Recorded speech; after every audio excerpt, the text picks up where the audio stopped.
حضرت مولا علی شیر خدا رضی اللہ تعالیٰ عنہ کا ایک فرمان ہے جامع صغیر میں، فرمایا تم میں بہترین وہ ہے جو دنیا کو آخرت کے لیے نہ چھوڑے، دنیا کو آخرت کے لیے نہ چھوڑے اور آخرت کو دنیا کے لیے نہ چھوڑے اور لوگوں پر بوجھ نہ بنے، لوگوں پر بوجھ نہ بنے۔ دو باتیں بیان ہوئی، اور یہ دو باتیں وہ ہیں کہ جن میں کم از کم جو پہلی بات ہے اس میں لوگ غلط فہمیوں کا شکار ہوتے ہیں۔ جو دنیا میں ڈوبا ہے وہ ایسا ڈوبا ہوتا ہے کہ آخرت کو بالکل بھول جاتا ہے، اور جو آخرت کی طرف متوجہ ہوتا ہے تو وہ دنیا کو ایسا سمجھتا ہے کہ بس جیسے یہ نجاست ہی ہے اور اس کے بالکل ٹچ بھی نہیں کرنا، اگرچہ دنیا نجاست ہے لیکن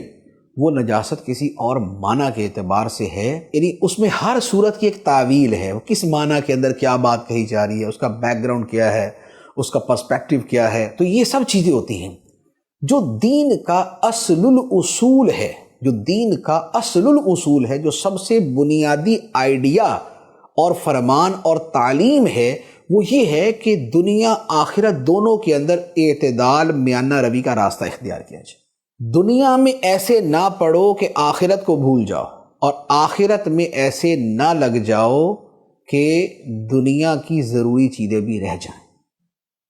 دونوں کو ساتھ لے کے چلنا چاہیے۔ نبی پاک صلی اللہ تعالیٰ علیہ وسلم کی بارگاہ میں صحابہ کرام نے عبادت کے لیے بڑے بڑے عزم ظاہر کیے نا، کہ ساری زندگی راتوں کو عبادت کریں گے، ساری زندگی دن کو روزے رکھیں گے،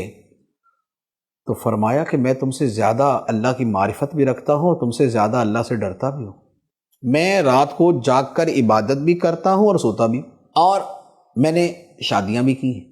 تو کہنے کا مقصد کیا تھا کہ اعتدال،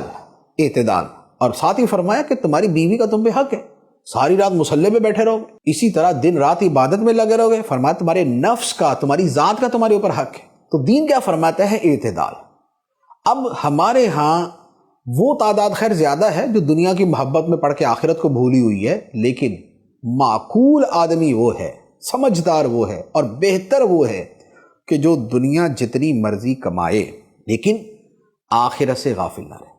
دنیا جتنی مرضی کمائے لیکن آخرت سے غافل نہ رہے، اور آخرت کے کاموں میں جتنا مرضی مصروف ہو لیکن جو دنیا کی ضرورتیں ہیں انہیں فراموش کر کے نہ بیٹھے۔ یہ نہیں ہے بیوی بچے جو ہے وہ بھوکے جو ہے نا وہ مر رہے ہیں، اگرچہ ایسا ہوتا نہیں ہے لیکن ایک صورت ہے، بہرحال اس کو بیان کر دیا گیا۔ اچھا، پھر ایک اور چیز بیان فرمایا کہ بہترین وہ ہے کہ جو لوگوں پہ بوجھ نہ بنے۔ اب بوجھ آدمی کسی بھی وجہ سے بن جائے، مثال کے طور پہ کوئی معذور شخص ہے، اگر تو کمانا اس کے لیے ممکن نہیں تو پھر تو بالکل اس کے رشتہ دار ہیں، اس کی اولاد ہے یا ماں باپ ہیں یا بھائی ہیں جو اس کے ذی رحم محرم ہیں، شرعی حکم ہے کہ ان کا خرچہ اس پر لازم ہے، ٹھیک ہے، یہ شریعت کا حکم ہے۔ لیکن اگر کوئی شخص معذور ہونے کے باوجود بھی کمائی کا جائز باعزت طریقہ اختیار کر سکتا ہے تو کرے۔ تو اب بجائے اس کے کہ دوسرے پہ بوجھ بنے، اگر اپنی آمدنی کا اور اپنی زندگی گزارنے کے اسباب کا کوئی طریقہ اختیار کر سکتے ہیں تو کرنا چاہیے۔ تو بہترین شخص وہ ہے جو دوسروں پہ بوجھ نہ بنے، لہٰذا بوجھ نہ بنے بلکہ اپنے جو زندگی کے جو معاملات ہیں انہیں اپنے زور بازو سے حل کرنے کی کوشش کرے۔ دوسروں کے لیے یہ ہے کہ وہ اس کی مدد کرے، لیکن اس کے لیے یہ ہے کہ حتی الامکان اپنی ساری چیزیں پوری کرے۔